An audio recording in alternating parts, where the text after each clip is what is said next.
bertiga, mulai dari saya, Ibu saya Susiantini, kemudian dengan saya Yanti Selanjutnya, saya Ridana Masaderan. Pada kesempatan kali ini kami bertiga akan menyajikan materi yaitu berbagi praktik baik terkait budaya positif. Dalam materi ini adalah tagihan aksi nyata pada modul 1.4. Maka dari itu izinkan kami bertiga sebelum memulai kegiatan ini membukanya dengan doa. Oleh karena itu izinnya dipersilakan. Bapak Ibu Guru, perkenankan saya memimpin doa dalam keyakinan Katolik. Dalam nama Bapa dan Putra dan Roh Kudus. Allah sumber hidup dan kehidupan kami berterima kasih atas segala berkat dan cinta-Mu atas kami sekalian, sehingga pada siang hari ini Engkau boleh mengumpulkan kami di dalam ruangan ini dalam keadaan sehat dan bahagia. Tuhan, kini kami mau melaksanakan kegiatan kami, yaitu berbagi praktik baik terkait dengan budaya positif. Kiranya Tuhan senantiasa melimpahkan berkat dan Roh Kudus-Mu atas kami sekalian, sehingga kegiatan ini boleh terlaksana dan berakhir dengan baik. Nama-Mu tetap kami puji kini dan sepanjang masa. Dalam nama Bapa dan Putra dan Roh Kudus. Baik, ternyati untuk sebelum kita melanjut kepada materi, saya meminta Bapak Ibu menuliskan refleksi diri. Pertanyaan reflektifnya ada di papan. Rekan saya akan membagikan post-it. Maka Bapak Ibu silakan tuliskan jawabannya tidak di atas post-it, kemudian tempel di refleksi diri yang sudah saya tempel di depan.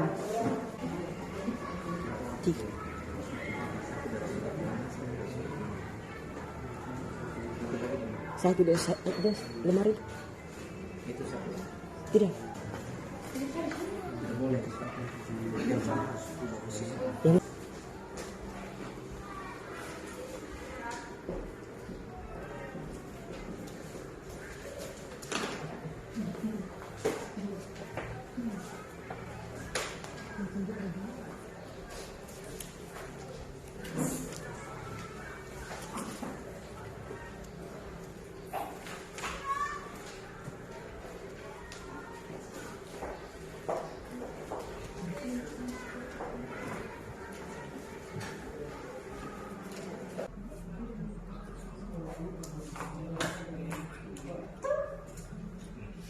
orang lagi sepi.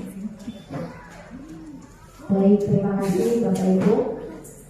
Ini adalah hasil refleksi diri dari Bapak Ibu, di mana yang pertama itu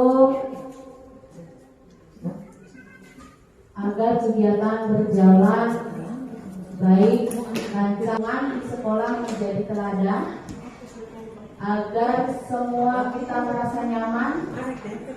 Sangat penting karena dengan adanya suasana positif di lingkungan sekolah, maka anak-anak maupun para guru akan selaras dan sejalan. Berarti kita sepakat bahwa menciptakan suasana positif itu sangat penting. Ya Bapak Ibu? Ya. Oke, lanjut ke refleksi diri yang kedua. Sebagai seorang pendidik dan atau pimpinan sekolah, bagaimana Anda dapat menciptakan suasana positif di lingkungan Anda selama ini? Dengan melibatkan peserta didik dalam pembelajaran dan sebagai pendidik harus bertindak sebagai manajer. Jadi, setelah dibaca semua ini, rata-rata cara menciptakan suasana positif di lingkungan sekolahnya mulai dari mematuhi aturan, menciptakan lingkungan yang positif, saling menghargai, saling menghormati, mengikut sertakan atau keberpihakan kepada murid. Luar biasa sekali. Nomor 3, hubungan antara menciptakan suasana yang positif dengan proses pembelajaran yang berpihak kepada murid. Dengan suasana positif akan dapat menimbulkan motivasi Dari sekian refleksi, jadi hubungannya antara suasana positif dengan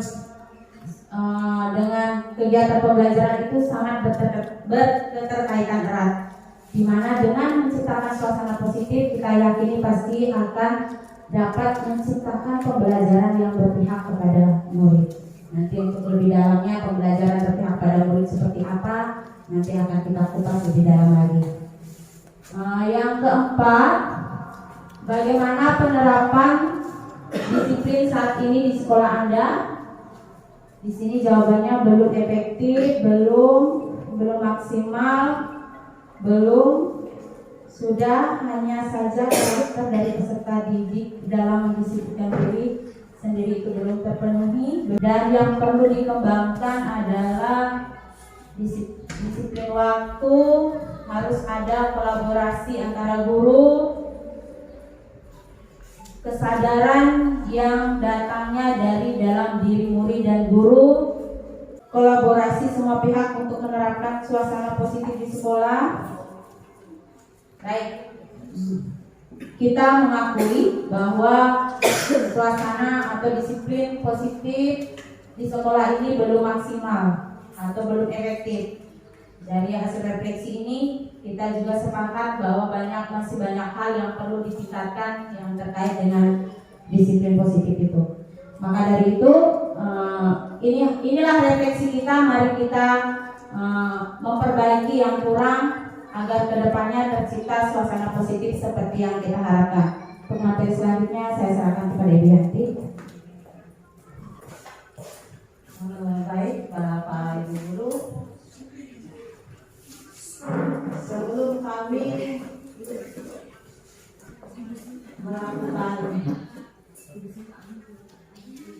menyebarkan budaya positif ini, kami juga sudah melakukan beberapa aksi nyata di sekolah ini, seperti membudayakan 5S, termasuk salam, senyum, sapa, sopan santun.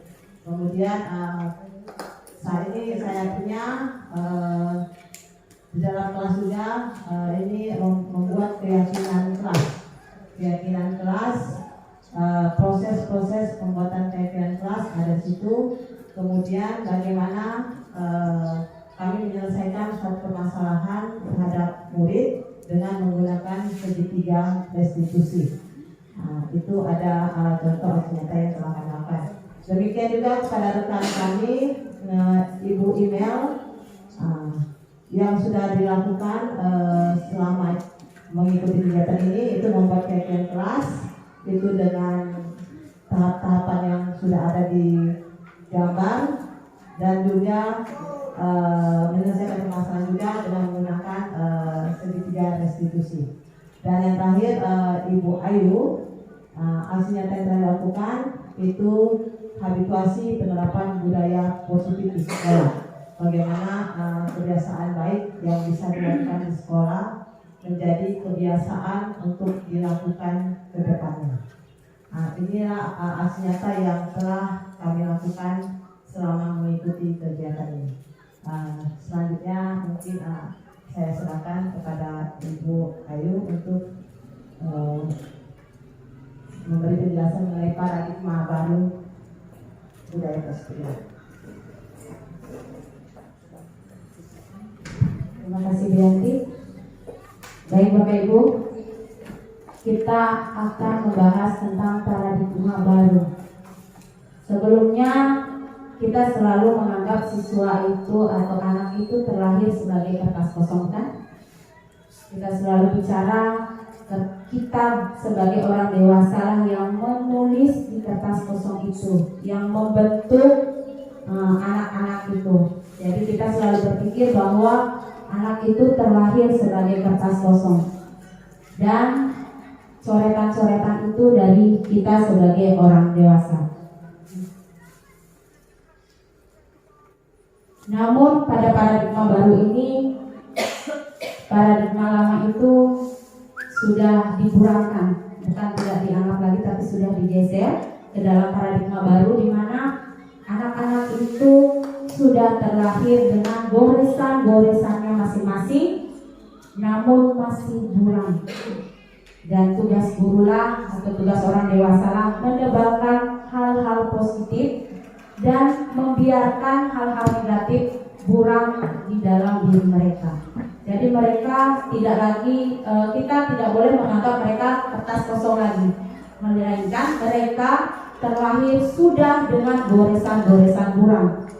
Yang tugas kita hanya menebarkan hal-hal positif di dalam diri anak-anak. Di mana sesuai dengan pemikiran Ki Hajar Dewantara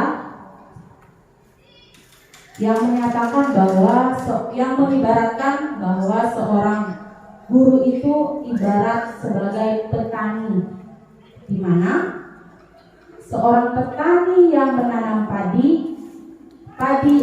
padilah yang tumbuh. Jika petani menanam jagung, maka jagunglah yang tumbuh.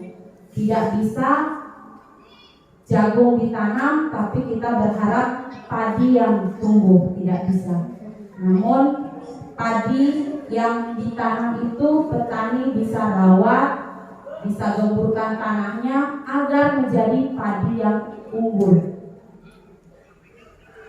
Dalam kata lain, sebuah atau serumpun tanaman padi tidak bisa dirubah menjadi tanaman jagung. Begitu juga anak-anak kita, mereka lahir dengan kodratnya masing-masing, di mana Ki Hajar Dewantara menegaskan pada tujuan pendidikan bahwa ada dua kodrat yang harus kita kembangkan, yaitu kodrat alam dan kodrat zaman. Karena kita berbicara tentang bahwa anak-anak ini tidak sama, tidak kertas yang kosong, terlahir sudah memiliki keunikan dan keberagaman, maka pada paradigma baru ini pembelajaran yang kita berikan juga harus mengakui atau mengakomodir keberagaman yang ada dan tidak terlepas dari profil pelajar Pancasila. Selanjutnya akan dijelaskan lagi oleh Ibu Imel terkait dengan teori kontrol. Baik, terima kasih kepada Ibu Ayu. Tadi Ibu Ayu sudah menjelaskan terkait dengan paradigma baru. Nah, kita masuk ke yang berikut, yaitu teori kontrol.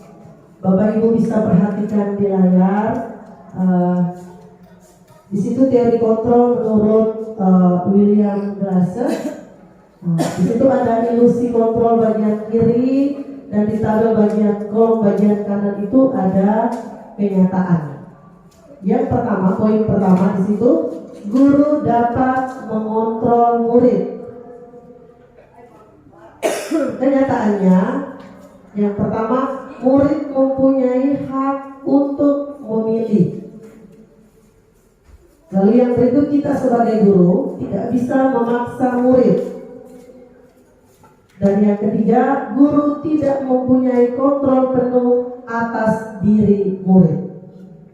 Nah, itu yang pertama. Yang kedua, semua penguatan positif atau bujukan efektif dan bermanfaat.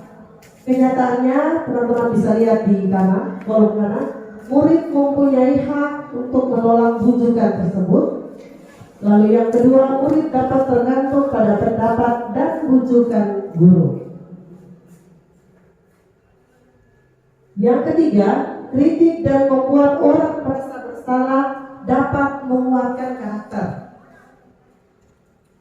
Itu yang pertama, kenyataannya menyalahkan atau memberi kritikan tidak menguatkan murid, tapi malah melemahkan. Yang kedua, murid akan mempunyai persepsi negatif atas dirinya. Lalu yang ketiga, akan ada identitas gagal pada murid. Ilusi yang keempat, ilusi kontrol yang keempat, orang dewasa memiliki hal untuk memaksa. Kita guru ini termasuk orang dewasa.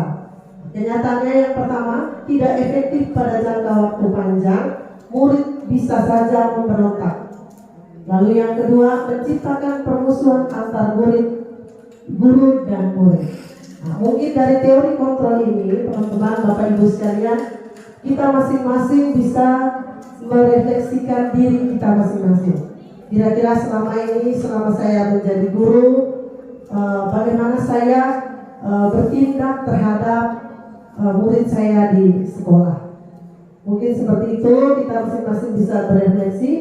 Yang berikut tentang perbedaan stimulus respon dan teori kontrol. Stimulus respon ada pada kolom pertama, lalu teori kontrolnya bisa teman-teman lihat pada kolom kedua. Kita lihat poin pertama, realitas atau kebutuhan. Nah, ini kebutuhan kita sama, lalu teori kontrol di sebelah, kebutuhan kita berbeda. Poin yang kedua, semua orang melihat hal yang sama, stimulus responnya. Sementara teori kontrolnya, di situ setiap orang memiliki gambaran yang berbeda. Jadi ada perbedaan antara stimulus respon dan teori kontrol. 3, kita mencoba mengubah orang agar berpandangan sama dengan kita. Sementara teori kontrol, kita berusaha memahami pandangan orang lain tentang dunia. Yang keempat, perilaku buruk dilihat sebagai suatu kesalahan. Namun pada teori kontrol, dia melihat semua perilaku itu memiliki tujuan. 5, orang lain bisa mengontrol saya. Sementara pada teori kontrol itu, hanya saya yang bisa mengontrol diri saya. Poin yang berikut, stimulus responnya saya bisa mengontrol orang lain, atau kita sendiri bisa mengontrol teman kita. Tapi pada teori kontrol, kita tidak bisa mengontrol orang lain. Jadi pada poin berikutnya tadi hanya kita sendiri bisa mengontrol diri kita sendiri. Maksudnya begitu. Berikut, pemaksaan ada pada saat bujukan gagal. Jadi kalau bujuk-bujuk tidak ini dipaksa. Nah, sementara teori kontrolnya kolaborasi dan konsensus menciptakan pilihan-pilihan baru. Jadi pada teori kontrol dia menekankan kolaborasi. Stimulus respon model berpikir menang atau kalah.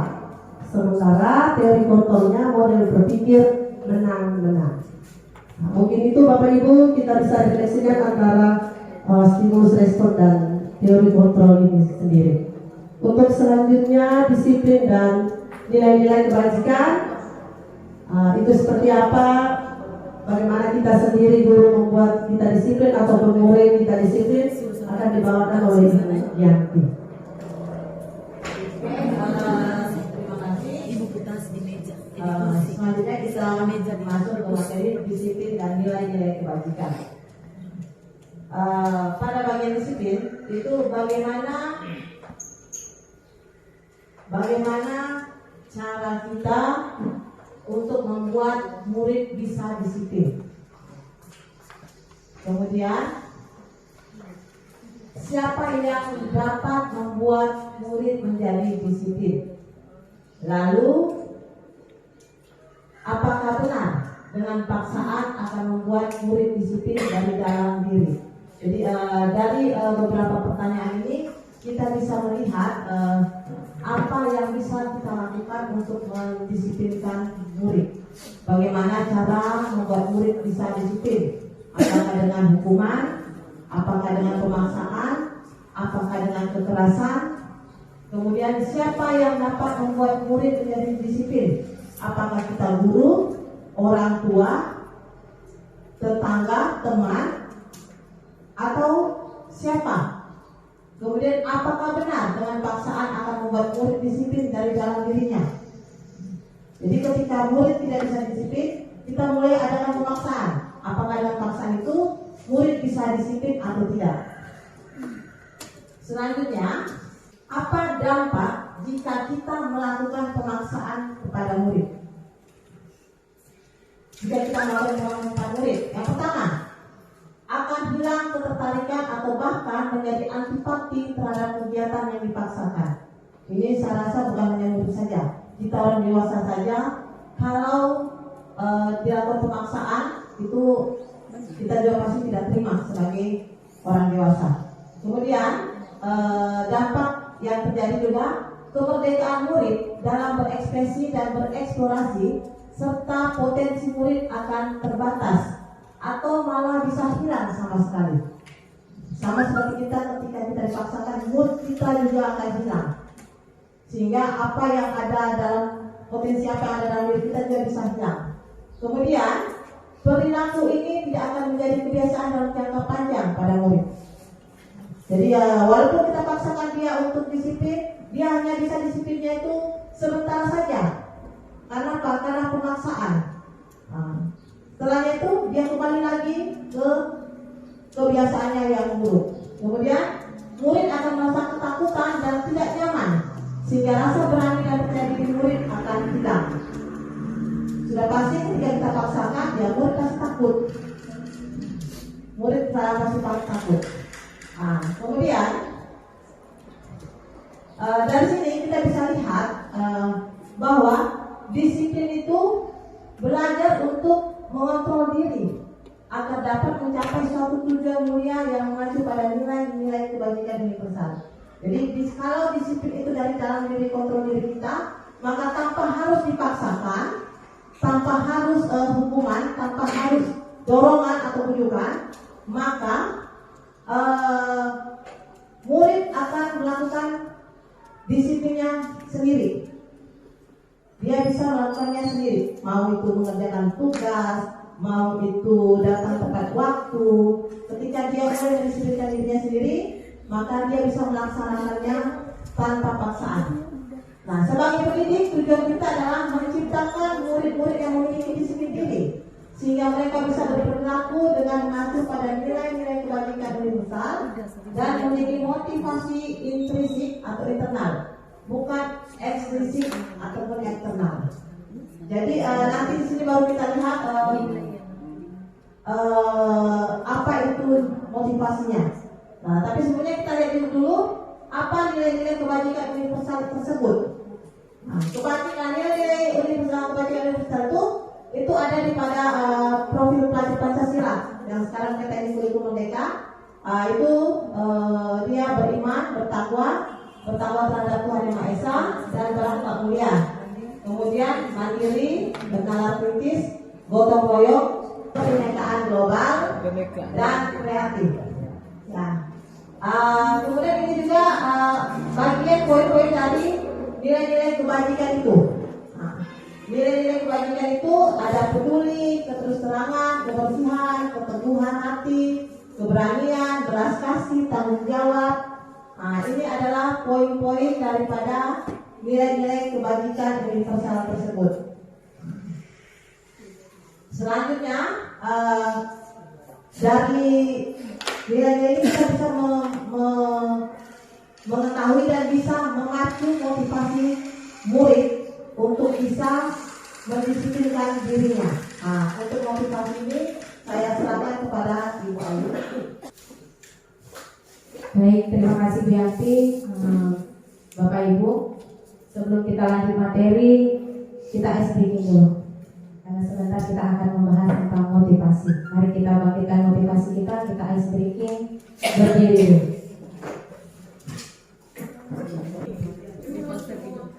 Oke, kalau begitu saya ambil sedikit kegiatan ini untuk SDG. Tahu tidak lagu Potong Bebek Angsa? Tahu. Lagu Potong Bebek Angsa tahu tidak? Oke, coba kita nyanyi dulu lagu Potong Bebek Angsa.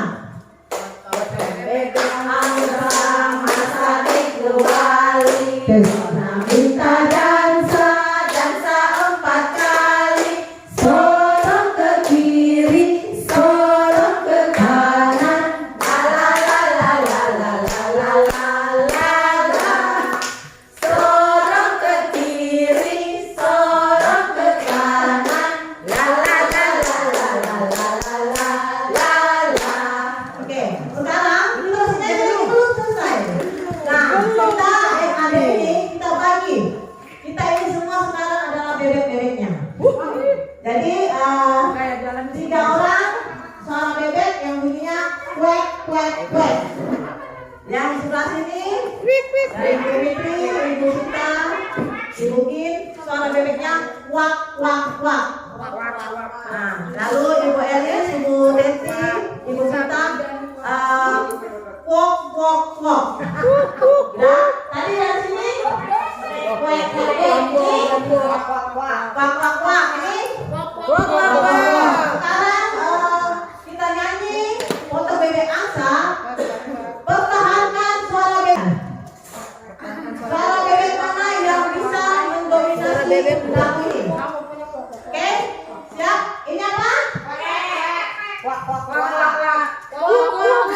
Oke, kita mulai lagunya. 1, 2, 3.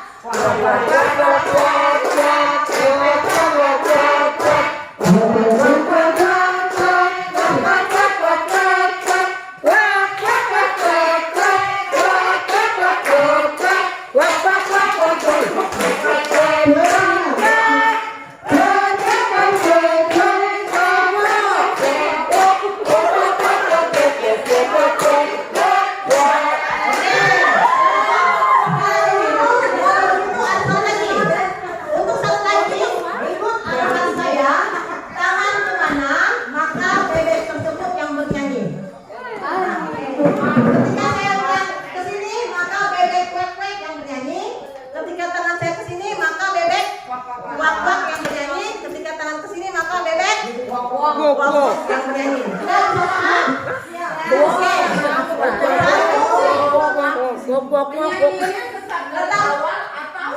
Menyambung. Ketika satu yang lain ke sini, maka oke.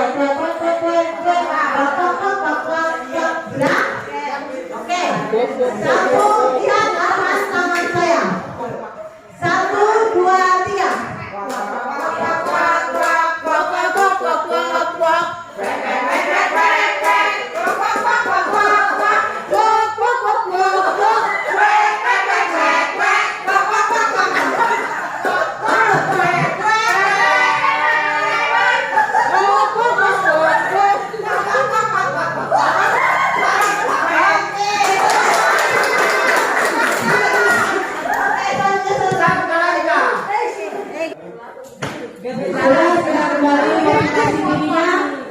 Sekarang kita akan melanjutkan materi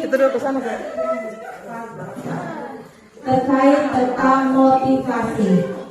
Tadi materi sebelumnya Ibu Yanti sudah sempat menyinggung memunculkan untuk menciptakan disiplin positif itu harus memiliki motivasi intrinsik dan bukan karena motivasi intrinsik. Jadi motivasi di sini dibagi menjadi 3, di mana motivasi agar mendapat pujian dari pimpinan, teman atau orang lain. Yang kedua, motivasi takut akan hukuman, sanksi, teguran dari pimpinan atau teman. Yang ketiga adalah motivasi menghargai diri sendiri. Jadi 1 dan 2 itu termasuk motivasi ekstrinsik, sedangkan yang ketiga itu adalah motivasi intrinsik yang memang datang dari dalam diri kita.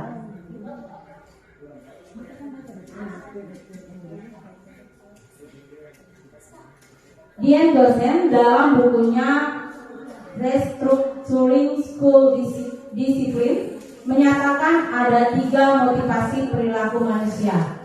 Seperti yang sudah saya jelaskan tadi, yang pertama itu mendapatkan pujian, takut akan teguran, dan menjadi orang atau menjadi diri sendiri. Itu yang dimaksud dengan motivasi intrinsik atau internal. Sedangkan pujian dan hukuman itu ingin mendapat pujian dan takut mendapat hukuman itu merupakan motivasi eksternal atau ekstrinsik. Ini materi yang sempat kita perdebatkan antara hukuman dan konsekuensi. Dari ketiga motivasi tadi, motivasi menurut Bapak Ibu yang mendasari perilaku murid-murid di sekolah Bapak Ibu, sekolah kita ini adalah apa kira-kira?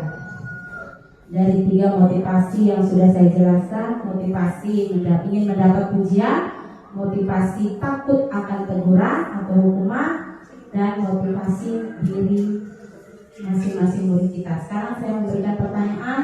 Dari ketiga motivasi itu, kira-kira motivasi apakah yang dimiliki oleh murid kita di sekolah ini? Ya, yang terjadi selama yang Ibu, Bapak, Ibu amati selama ini, kira-kira kebanyakan murid kita memiliki motivasi yang mana? kasih atas kesempatan yang diberikan. Sejauh pengamatan saya, motivasi yang muncul dari anak-anak itu dominannya adalah takut mendapat teguran. Misalnya mereka datang tepat pada waktu atau mengumpulkan tugas tepat waktu karena takut nanti ditegur atau disanksi oleh guru atau teman kelasnya. Terima kasih. Terima kasih Bu Api. Mungkin ada pendapat lain dari rekan-rekan terkait motivasi siswa kita? Sama? Berarti dapat saya kategorikan bahwa murid-murid kita atau siswa-siswa kita hanya memiliki motivasi eksternal, belum memiliki yang namanya motivasi dari diri atau internal. Jika murid datang ke sekolah tidak tepat waktu, kira-kira hal apa yang akan Bapak Ibu lakukan? Ya, berikan syaratnya. Yang selama ini yang dilakukan bila anak-anak tidak datang tepat waktu, anak-anak diberikan satu konsekuensi bahwa mereka menerima sanksi, tetapi sanksinya dalam mendidik anak-anak, misalnya menjaga kebersihan dengan menyapu halaman ataukah membersihkan toilet, tidak mereka diberikan hukuman tetapi dalam posisi mendidik. Menurut Ibu Mia, jika ada anak-anak yang terlambat, Ibu Mia akan memberikan konsekuensi, bukan hukuman apa itu? Konsekuensi. Oke. Mungkin yang lain, karena nanti akan ada penekanan perbedaan hukuman dan konsekuensi. Apakah yang selama ini kita lakukan itu adalah sebuah hukuman atau konsekuensi, nanti baru kita perdalam lagi. Mungkin yang Ibu Ice bisa, biasanya hari Senin sering sekali kita perhatikan anak-anak melanggar peraturan dan sebagainya.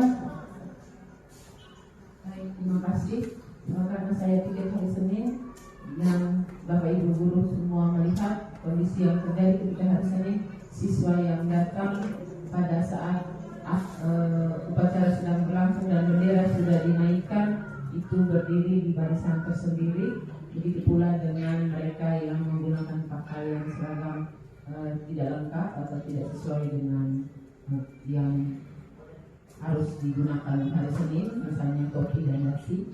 Terkait dengan topi dan dasi, biasanya saya mengembalikan kepada wali kelas untuk diatur atau dibuat persyaratan dengan siswa. Sedangkan yang berdiri di barisan terlambat, biasanya saya menyampaikan untuk mendengarkan informasi dari saya untuk apa yang mereka harus kerjakan itu terkait dengan keterlambatan mereka. Jadi mereka pulangnya lebih lama dari teman-temannya. Konsekuensi dari keterlambatan mereka. Jadi mereka datang karena sudah teman-teman lain sudah lebih dulu, jadi mereka juga akan pulang terlambat karena mereka datang terlambat. Jadi sekedar penerapan dari disiplin waktu itu supaya di minggu berikut mereka jangan mengulang. Jadi konsekuensi dari keterlambatan kehadiran mereka melaksanakan tugas seperti membersihkan ruang kelasnya sendiri. Terima kasih. Baik, terima kasih Bu Ice. Dari penjelasan yang digambarkan oleh Ibu Ice, saya mengambil kesimpulan bahwa kita memberikan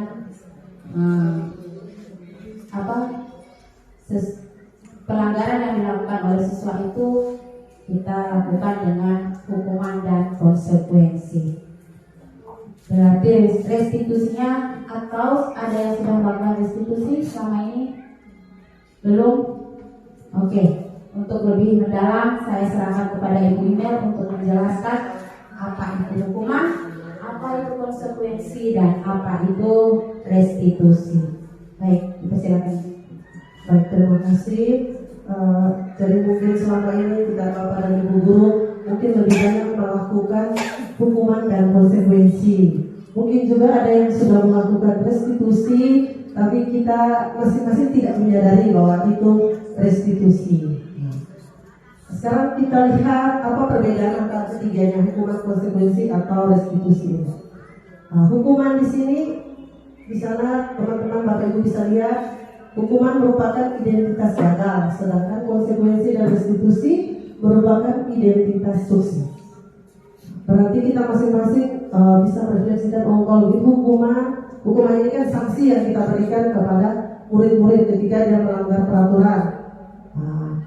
Di situ hukuman kita bisa lihat, kita mengaitkan dengan materi motivasi tadi. Ketika kita memberikan mereka hukuman, maka tidak akan ada motivasi intrinsik atau motivasi dari dalam diri mereka setelah mereka menjalankan hukuman atau sanksi yang kita berikan. Bisa ya Bapak Ibu? Kemudian hukuman itu bersifat tidak rencana atau tiba-tiba kita buat, dan dia berpihak satu arah saja. Misalkan seperti tadi yang dijelaskan oleh Ibu Ince tadi, pada hari Senin ketika ada yang datang terlambat, Bapak Ibu yang pikir tiba-tiba meminta murid-murid untuk membersihkan kamar mandi. Berarti itu termasuk dalam hukuman, dia bersifat satu arah saja. Apa yang kita perintahkan atau kita berikan kepada murid yang melanggar aturan dalam hal ini datang terlambat. Yang berikut dalam bentuk konsekuensi. Bedanya apa? Konsekuensi ini sudah terencana atau sudah dibahas atau sudah kita sepakati sebelumnya dengan murid dalam hal ini. Jadi sudah ada kesepakatan dan persetujuan dari kedua belah pihak, baik itu guru maupun murid. Sementara restitusi ini yang kemudian sangat diharapkan untuk kita terapkan. Restitusi ini proses menciptakan kondisi bagi murid untuk memperbaiki kesalahan mereka sehingga mereka bisa kembali pada kelompok mereka dengan karakter yang lebih kuat. Jadi kita diharapkan supaya kalau bisa hukuman atau sanksi itu kita kurangi, ataupun kalau bisa kita hilangkan secara perlahan-lahan. Sementara konsekuensi dan restitusi itu yang perlu kita tingkatkan lebih lagi terhadap murid-murid kita. Bisa ya Bapak Ibu ya? Oke. Sekarang kita lanjut. Nah di sini yang pertama dihukum oleh penghargaan. Jadi kita bisa lihat murid-murid kita ketika dihukum karena penghargaan atau dihukum karena penghargaan, atau kita sudah menjadikan ada sesuatu yang mau kita berikan, hadiah gitu. Yang pertama di situ sifatnya jangka pendek dan seseorang akan bergantung pada penghargaan dan kehilangan motivasi dari dalam dirinya. Jadi kalau sudah diiming-imingkan dengan hadiah atau penghargaan tertentu, maka motivasi yang timbul setelah mereka melakukan hukuman itu tidak ada, Bapak Ibu. Saya yakin bahwa itu tidak akan ada bagi murid-murid kita. Lalu yang kedua, penghargaan tidak efektif karena jika tidak mendapatkannya pasti akan kecewa dan berkecil hati. Ya, kita semua juga tidak bisa memungkiri ini. Kalau penghargaannya tidak efektif, sudah pasti murid-murid kita akan kecewa dan berkecil hati. Ketiga, penghargaan merusak hubungan karena yang lainnya akan merasa iri. Ketika hanya satu di antara sekian banyak murid yang mendapat penghargaan, maka teman-teman yang lain pasti merasa iri. Berikut, penghargaan juga menurunkan kualitas dan mematikan kreativitas anak-anak kita. Jadi sebisa mungkin untuk hukuman oleh penghargaan itu kita kurangi, karena itu bisa menurunkan kualitas dan mematikan kreativitas anak-anak. Lalu yang terakhir, penghargaan sebagai hukuman karena keduanya mengendalikan perilaku seseorang. Oke, next. Kita lihat lebih jauh tentang restitusi. Proses kolaboratif yang mengajarkan murid untuk mencari solusi pada masalah dan membantu murid berpikir tentang orang seperti apa yang mereka inginkan dan bagaimana mereka harus memperlakukan orang lain. Tidak hanya itu, restitusi ini juga membantu murid, teman-teman. Jadi membantu murid menjadi mereka memiliki tujuan, kemudian disiplin positif dan memulihkan dirinya dari kesalahan yang sudah dia buat. Nah, itu bedanya restitusi sama hukuman. Tujuannya apa? Menjadi orang yang menghargai nilai kebajikan yang mereka percaya. Jadi begitu banyak nilai kebajikan tadi yang sudah dijelaskan oleh Ibu Yanti tadi sebelumnya itu. Nah, ini restitusi ini membantu murid, membantu anak-anak kita untuk memulihkan dirinya dan juga anak-anak kita ini menjadi orang yang kemudian bisa menghargai nilai-nilai itu. Ada saling menghormati tadi, ada beriman dan bertakwa kepada Tuhan, benar kritis, gotong royong, tanggung jawab, cinta kasih. Nah, itu merupakan nilai-nilai kebajikan. Lalu melalui restitusi, melalui restitusi guru akan menanggapi dengan cara yang memungkinkan guru murid untuk membuat evaluasi internal, memperbaiki kesalahan mereka dan mendapatkan kembali harga dirinya. Nah, mungkin ini seperti apa sebentar nanti kita bisa lihat pada penerapan segitiga restitusi. Jadi tahapan-tahapannya itu bagaimana kita menghadapi anak-anak atau murid-murid kita yang membuat kesalahan. Kita harus buat apa sebagai seorang guru sebelum menanyakan alasan mereka berbuat salah atau berbuat demikian, itu nanti dijelaskan pada segitiga restitusi. Oke. Restitusi juga bukan untuk menebus kesalahan, namun untuk belajar dari kesalahan. Dia memperbaiki hubungan, kemudian mencari kebutuhan dasar yang mendasari tindakan. Lalu restitusi juga menuntun untuk melihat ke dalam diri. Restitusi fokus pada karakter bukan tindakan, dan dia fokus pada solusi. Solusinya bagaimana yang Bapak Ibu buat bersama anak-anak tersebut yang sudah melakukan sebuah kesalahan atau melanggar keyakinan kelas yang sudah kita sepakati bersama. Kemudian restitusi ini juga dia menguatkan dan mengembalikan murid yang berbuat salah pada kelompoknya. Jadi maka dari itu kita semua sepakat ya kalau restitusi itu tindakan yang lebih baik daripada hukuman. Oke, kita beralih yang berikut untuk keyakinan kelas ini. Saya persilahkan kepada Ibu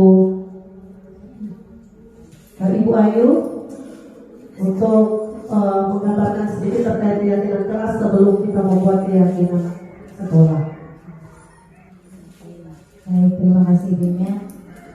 Baik teman-teman, kita sudah sering mendengar kesepakatan kelas, keyakinan kelas, bahkan di awal-awal tahun ajaran, setiap kita masuk pertemuan awal pasti kita mengajak anak-anak kita membuat sebuah keyakinan kelas. Hingga sampai-sampai anak-anak bosan dan bilang keyakinan kelas lagi, keyakinan kelas lagi. Nah, mungkin karena kita tidak mengikuti alurnya, sehingga anak-anak berpikir keyakinan itu cukup dibuat satu kali. Namun keyakinan kelas itu merupakan nilai-nilai kebajikan universal yang disepakati secara tersirat dan tersurat, lepas dari latar belakang suku, negara, bahasa maupun agama. Orang dengan keyakinan kelas, orang lebih tergerak dan bersemangat untuk menjalankan keyakinannya daripada hanya sekedar mengikuti serangkaian peraturan tertulis tanpa makna. Kemudian pernyataan keyakinan kelas dibuat dalam kalimat-kalimat positif.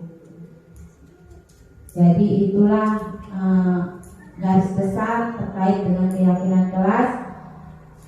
Itu materinya, dan sekarang kita akan praktek bersama membuat keyakinan sekolah. Di papan saya sudah tempel kertas keyakinan sekolah. Adapun tahap-tahapannya, yang pertama mari kita identifikasi peraturan-peraturan yang ada di sekolah kita. Bapak Ibu guru silakan identifikasi peraturan-peraturan yang ada di sekolah kita, yang sudah ada, ya, bukan membuat peraturan baru, tapi peraturan yang sudah ada di sekolah kita. Kita hanya menuliskan ulang. Ya. Ya, terserah Ibu Rahmatia. Boleh 1, boleh 2, boleh 3, boleh semua peraturan yang Ibu ketahui silakan. Peraturan yang sudah ada di sekolah ini.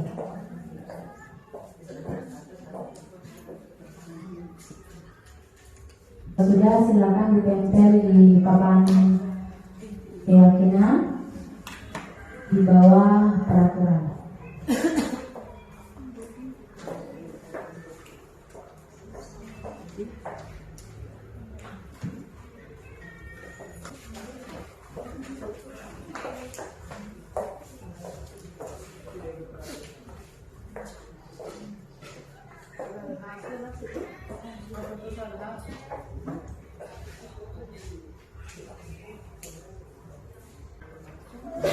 Baik Bapak Ibu, dari peraturan yang sudah Bapak Ibu tulis di sini, kita hanya mendapat 2 peraturan saja, yaitu dilarang disiplin waktu dan disiplin berpakaian.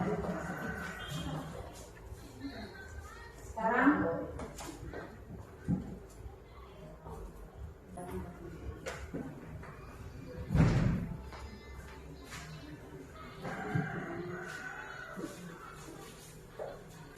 baik, setelah saya identifikasi kembali, di sini ada 3 peraturan yang Bapak Ibu tulis, di mana datang terlambat, yang kedua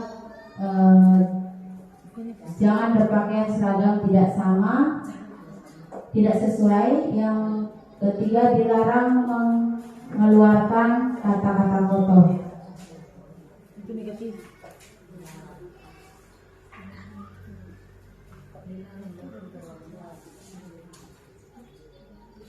Baik, dari ketiga peraturan yang sudah Bapak Ibu tulis, kita akan merubahnya menjadi kalimat positif. Silakan, ini kalimat negatif nih. Ini kalimat peraturannya, silakan Bapak Ibu tulis menjadi kalimat positif. Datang tepat waktu.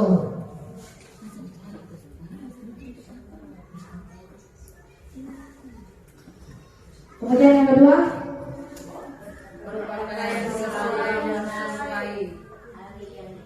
pakaian sesuai hari, sesuai ketentuan. Yang ketiga,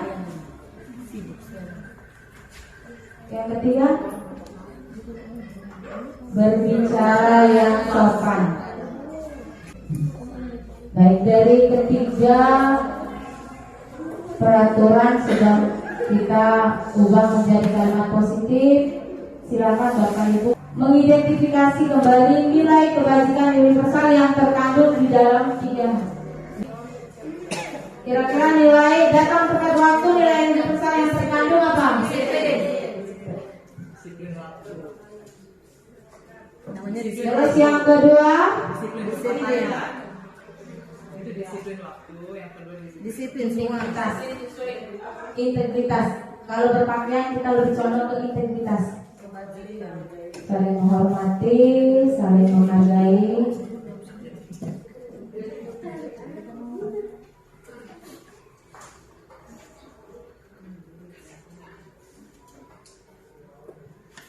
Selanjutnya untuk tabel T dan D akan dipandu oleh Ibu Mel.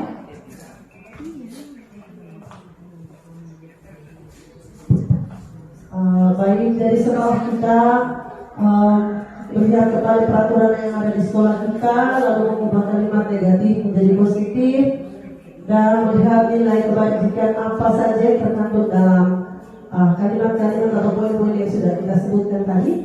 Sekarang kita buat dalam tabel T. Jadi sebelah kiri ini,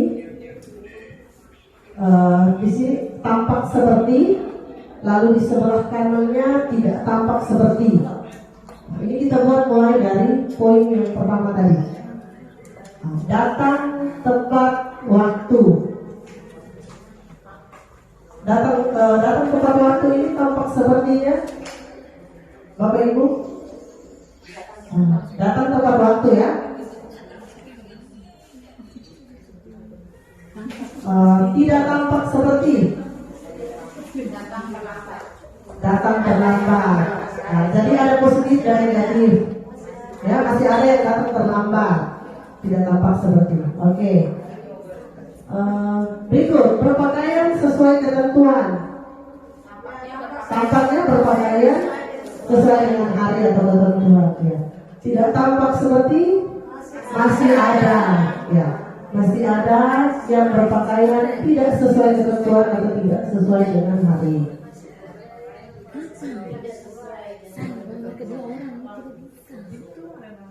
Berikut berbicara yang sopan.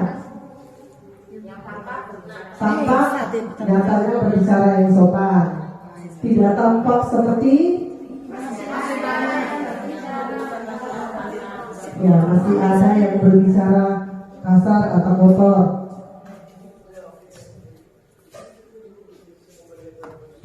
Nah, setelah dari tabel T ini tampak seperti dan tidak tampak seperti, kita buat dia dalam tabel Y.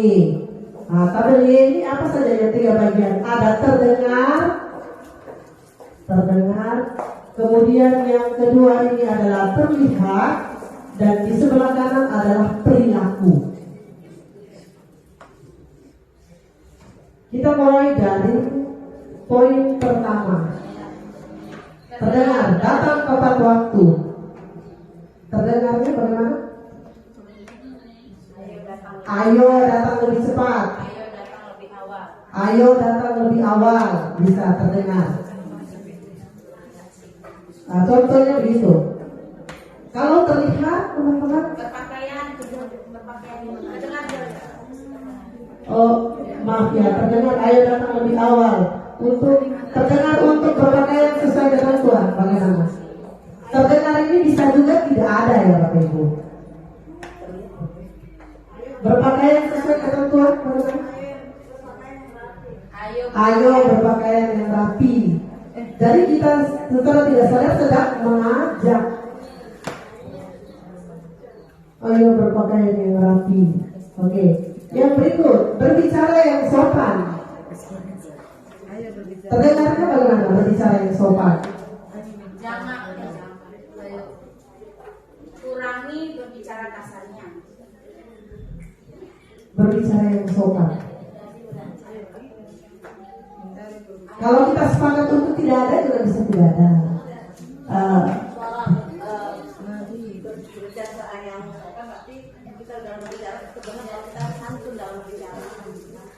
Iya. Jadi untuk berbicara yang sopan, jadi terdengarnya bahwa kita berbicaranya itu harus sopan. Oke, satu-satu dalam berbicara. Terlihat sekarang. Datang tepat waktu, tulis kembali datang tepat waktu. Berpakaian yang sesuai ketentuan.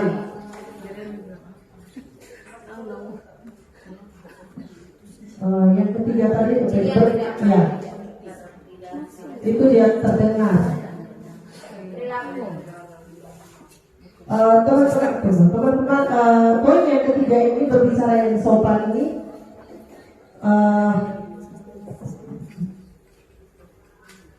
berbicara itu kan kita mendengar ya.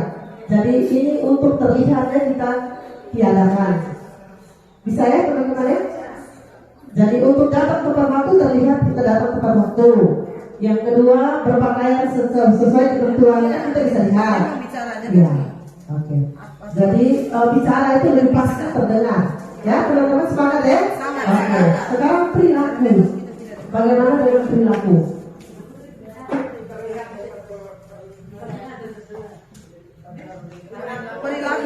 Yang pertama untuk datang tepat waktu.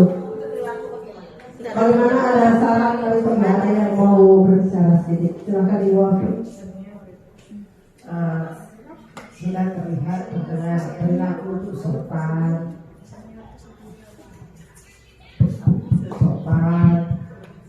yaitu ramah, tertib, itu perilaku. Sedangkan maksudnya di perilaku itu dia bisa membuat sesuatu yang bisa dilihat dan bisa juga kita dengar. Maksudnya di situ tuh nyata dalam tindakan, bukan hanya sebatas lihat. Iya, tidak betul terdengar ya. Tapi nyata gitu ya. Iya, terlihat dan terdengar. Orangnya datang sama Ya, jadi perilakunya di sini sudah ada 3 saran dari Bob. Ada sopan di situ, ada ramah, ada tertib. Ambil di perilaku itu ambil nilai-nilai universalnya harus. Ya. Disiplin juga saya ya, disiplin kalau datang tepat waktu. Saling menghormati ya karena berbicara sopan. Saya bisa jelaskan.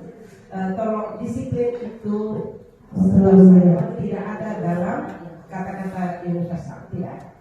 Yang ada itu tanggung jawab, hormat, tanggung jawab. Coba ya, jadi kita bicara tanggung jawab ya. Nanti coba cek saja di situ. Hormat ada, tanggung jawab, iya. Jadi dengan datang tepat waktu kita juga tanggung jawab ya. Peduli. Ya, peduli. Integritas, empati, ya. Sudah pas. Oke. Dari di situ teman-teman perilaku yang timbul di situ ada sopan, ramah, tertib, saling menghormati, peduli, dan integritas. Oke. Jadi sudah untuk tabel D dan Y. Sekarang kita lihat untuk tugas guru dan bukan tugas guru. Teman-teman bisa sampaikan tugas apa saja yang menjadi tugas guru ya? Silahkan Ibu. Apa pertama itu? Tugas guru. Tugas guru mengajar. Ya, mengajar. Mungkin teman lain selain tugas guru sebagai mengajar? Saya kasih komplit dulu kan? Ya, tugas guru mengajar. Bukan sebelahnya, bukan tugas guru. Tugas guru memukul. Ya.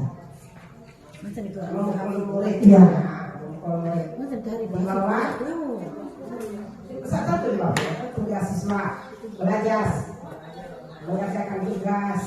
Ya. Tugasnya biar saya komplit satu saja. Ya, satu saja untuk bukan tugas siswa. Membimbing. Ya. Oke, terima kasih. Oke, ada teman lain? Tugas guru? Ya, mendidik. Bukan tugas guru? memukul, memaki, Ya, memberi hukuman juga bisa, atau sanksi. Itu bukan tugas guru. Ya, memberikan sanksi. Oke, tugas murid. Tugas murid. Tugas murid selain belajar, hadir tepat waktu, ya hadir di sekolah, mengikuti kegiatan pembelajaran. Yang bukan tugas murid, bolos bisa. Oke, kita tambah satu lagi. Teman-teman dari sebelah kiri, Bapak Ibu. Bukan. Ya. Ibu Gin, bagaimana tugas guru selain mengajar, mendidik?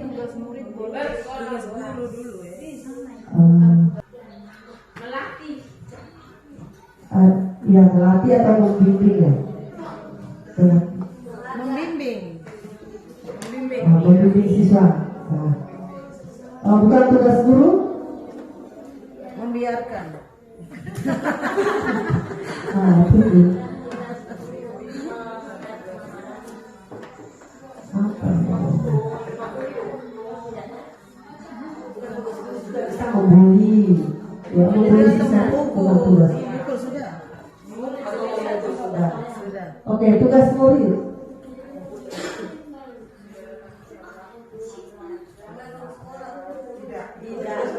Tugas orang tua. Belajar, mengerjakan tugas, hadir di sekolah, mengikuti KBR. Mengikuti keyakinan sekolah atau kelas. Sudah buat ayat. Bukan tugas murid. Ya, membayar uang sekolah.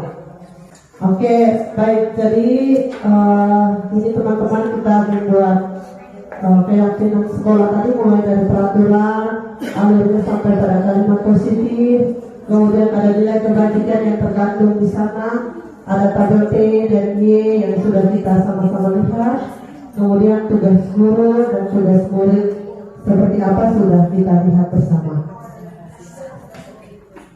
Oke, untuk sesi berikut saya berikan selanjutnya terkait dengan kebutuhan dasar manusia. Saya persilahkan Ibu Yanti untuk bisa sharing bersama kita. Oke, selanjutnya tadi kita sudah memahami bagaimana kita membuat keyakinan sekolah. Jadi Bapak Ibu guru itu bisa melakukan nanti ketika kita melakukan keyakinan kelas kita. Sekarang kita masuk ke materi berikutnya. 5 kebutuhan dasar manusia. Seluruh tindakan manusia itu memiliki tujuan memenuhi kebutuhan dasarnya. Itu tertuang pada bahasa mengatakan bahwa seluruh tindakan manusia memiliki tujuan untuk memenuhi kebutuhan dasarnya. 5 kebutuhan dasar tersebut itu yaitu bertahan hidup, kesenangan, kebebasan, penguasaan dan kasih sayang, atau rasa diterima. Jadi bertahan hidup, kesenangan, kebebasan, penguasaan dan rasa sayang atau rasa diterima. Jadi itu adalah 5 kebutuhan dasar manusia. Kalau dari 5 dasar kebutuhan manusia ini itu kita bisa lihat seperti seorang petani yang menanam padi, dia petani itu hanya dapat menuntun tumbuhnya padi.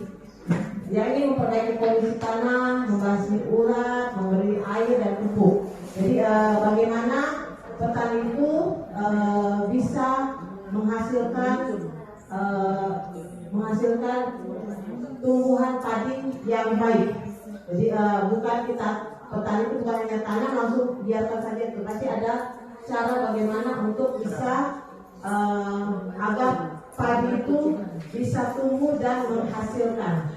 Kemudian peran guru itu sama seperti petani. Karena itu guru harus memahami kebutuhan dasar muridnya. Guru harus memahami kebutuhan dasar muridnya. Kalau kita sudah bisa tahu atau sudah memahami kebutuhan dasar murid, maka guru akan berusaha menuntun dan mendukung murid tersebut dalam memenuhi kebutuhannya secara positif. Jadi kita sebagai guru harus tahu 5 kebutuhan dasar dari manusia itu, 5 kebutuhan dasar murid itu, sehingga kita bisa menuntun dan mendukung murid kita dalam memenuhi kebutuhan murid tersebut secara positif. Oke. Selanjutnya 5 posisi kontrol. 5 posisi kontrol yang ada pada guru. 5 posisi kontrol yang ada pada guru itu yang pertama itu sebagai penghukum, posisi sebagai penghukum. Ini yang sering kita lakukan. Saya rasa seperti ini aja. Dalam posisi ini biasanya berbicara dengan nada tinggi, menghardik, menunjuk-nunjuk, menyakiti dan menyindir. Kemudian hukuman bisa berupa fisik atau psikis. Psikis itu kita kalau dengan kata-kata, memang kita tidak berhukuman, tapi dengan kata-kata juga itu merupakan hukuman buat psikis anak. Kemudian dampak yang terjadi adalah murid akan memberontak, bahkan menyimpan dendam dan tidak menyukai guru atau mata pelajaran yang diambil. Jadi hukuman yang kita berikan itu tanpa kita sadari itu juga akan membuat murid menjadi dendam kepada kita. Kemudian posisi yang kedua adalah posisi pembuat merasa bersalah. Ini juga tanpa kita sadari kita sudah lakukan itu. Dalam posisi ini suara cenderung merendah, halus atau sedih, dan menyalahkan murid. Contohnya misalnya kita katakan gini, Ani, kenapa kamu gak begitu? Kamu tidak kasihan kah sama ibu? Kamu tidak kasihan kah sama orang tuamu? Nah itu dengan kata-kata itu kita sudah membuat anak yang bernama Ani itu merasa bersalah. Jadi ini yang namakan posisi kita membuat merasa bersalah. Tanpa kita sadari bahwa kita sudah membuat anak merasa bersalah. Nah, dampaknya murid merasa bersalah dan gagal karena tidak mampu membahagiakan orang lain. Selain itu juga murid akan merasa diri rendah. Nah kata-kata kita itu murid merasa bahwa dia tiada berarti. Selanjutnya posisi sebagai teman. Posisi sebagai teman itu suara guru ramah dan cenderung bersenja gurau. Murid akan merasa senang, aman dan akrab dengan guru. Tetapi dampaknya murid akan ketergantungan pada guru tersebut. Murid tidak berpikir untuk diri sendiri. Murid berperilaku baik hanya pada orang-orang tertentu saja. Jadi kita mungkin merasa bahwa sebagai teman pada murid itu baik, memang baik daripada penghukum dengan membuat merasa bersalah. Tetapi dengan posisi kontrol kita sebagai teman, itu cenderung membuat murid itu hanya mendengarkan kita. Dia tidak akan respon kepada teman-teman guru yang lain. Karena apa? Karena dia merasa bahwa dia lebih nyaman kepada kita yang sebagai teman. Memang itu baik, tetapi untuk kedepannya dampaknya seperti tadi, anak akan bergantung kepada guru tersebut. Jadi ketika guru tidak ada, dia mulai tidak bisa lagi mengontrol dirinya sendiri. Dan yang selanjutnya posisi pemantau atau monitor. Pemantau bersuara datar dan formal. Guru mengarahkan murid berdasarkan peraturan dan konsekuensi. Dampaknya, murid tetap dibuat tidak nyaman. Murid tetap dibuat tidak nyaman. Dan yang terakhir adalah posisi manajer. Posisi manajer ini yang seharusnya kita guru lakukan. Di mana seorang manajer netral, artinya tidak emosional dan tidak terlalu ramah dan tidak bernada tinggi. Kemudian guru akan dengan tulus mengajukan pertanyaan-pertanyaan bermakna agar membuka pikiran murid.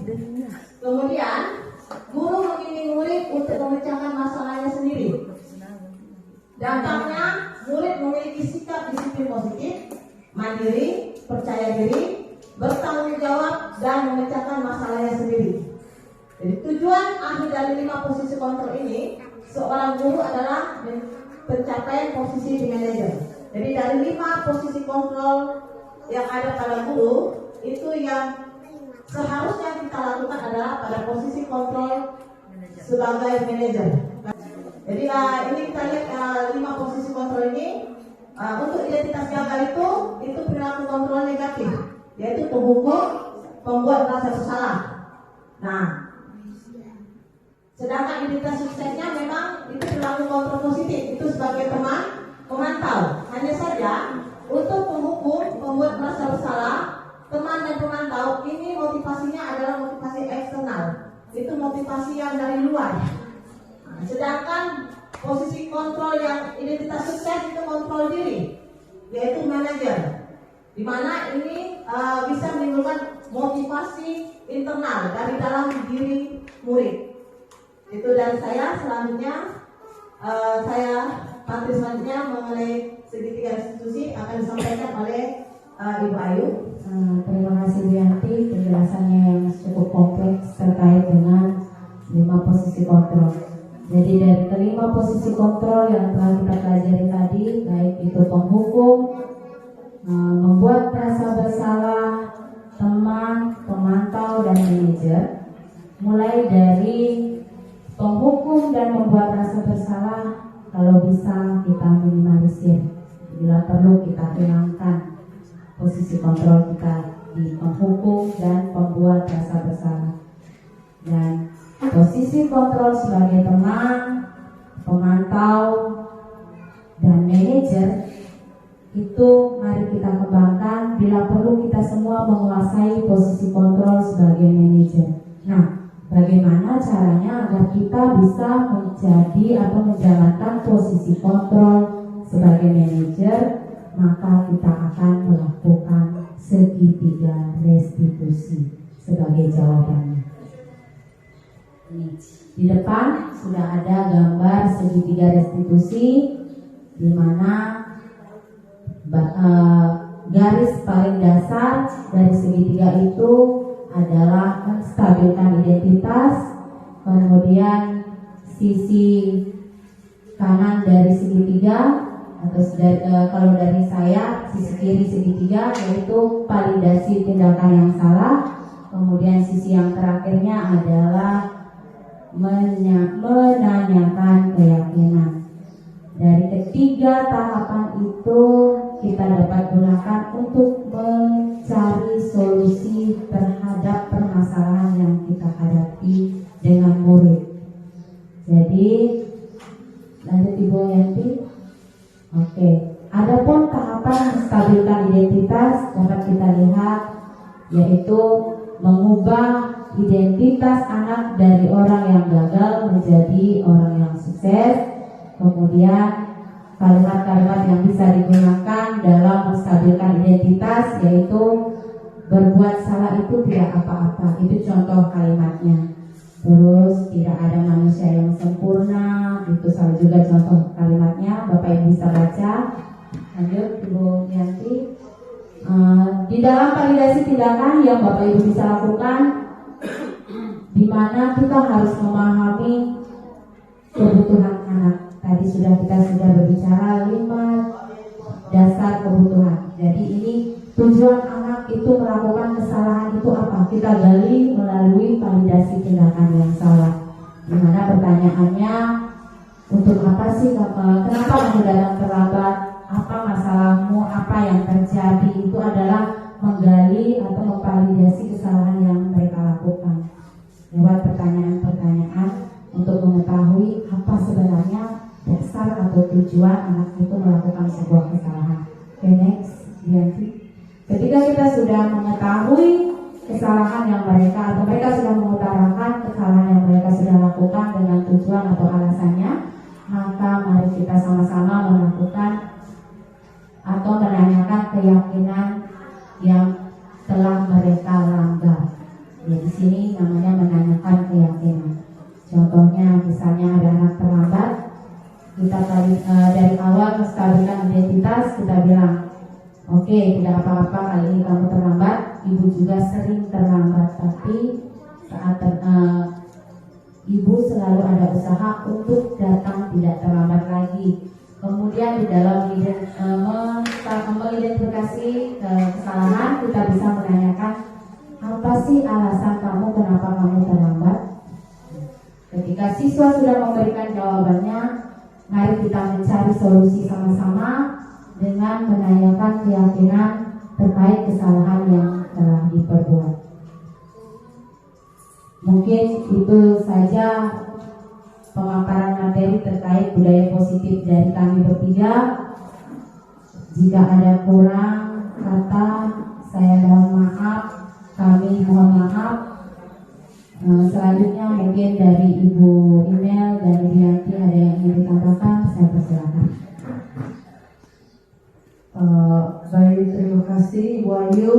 Mungkin dari saya juga ucapkan terima kasih untuk Ibu pimpinan, juga bersama Bapak Ibu guru yang sudah bersedia hadir bersama kami. Kita sharing bersama hari ini terkait dengan budaya positif, dan kami bertiga sebagai CGP juga bisa berbagi terkait aksi nyata yang sudah kami lakukan bersama murid-murid kita. Sekian dan terima kasih. Mohon maaf atas segala kekurangan.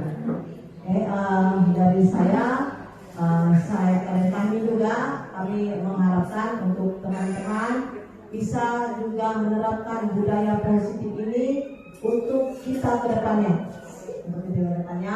Sekaligus mengajak teman-teman untuk ikut bersama kami sebagai calon guru penggerak agar kita sama-sama menggerakkan sekolah ini menjadi lebih baik lagi ke depannya. Itu saja, terima kasih. Terima kasih dan selamat siang. Kita tutup dengan doa. Oke, mungkin kita duduk di tempat saja atau oke. Bapak Ibu, izinkan saya memimpin dengan keyakinan Katolik. Bapak Ibu agama yang beragama lain bisa menyesuaikan. Dalam nama Bapa dan Putra dan Roh Kudus. Amin.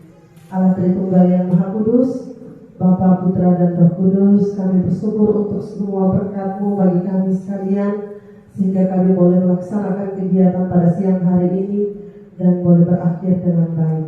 Kini kami mau kembali ke rumah kami masing-masing.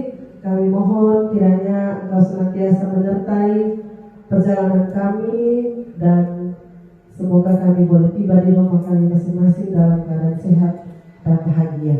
Nama-Mu kami puji kini dan sepanjang masa. Dalam nama Bapa dan Putra dan Roh Kudus. Amin.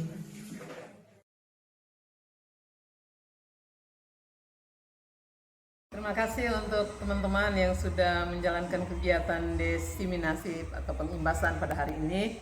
Kepada Ibu Imel, kepada Ibu Ayu, kepada Ibu Yanti yang merupakan calon guru penggerak yang melaksanakan kegiatan pada hari ini. Semoga kegiatan pada hari ini boleh berimbas kepada teman-teman guru yang lain agar termotivasi menjadi guru penggerak ataupun pengajar praktek. Dan semuanya itu berguna bagi pendidikan di SMP Negeri 2 Nubatukan ini, memberikan motivasi kepada para guru, dan dengan demikian dalam kolaborasi kita boleh membangun SMP Negeri 2 ini dengan baik dan sukses ke depan. Terima kasih.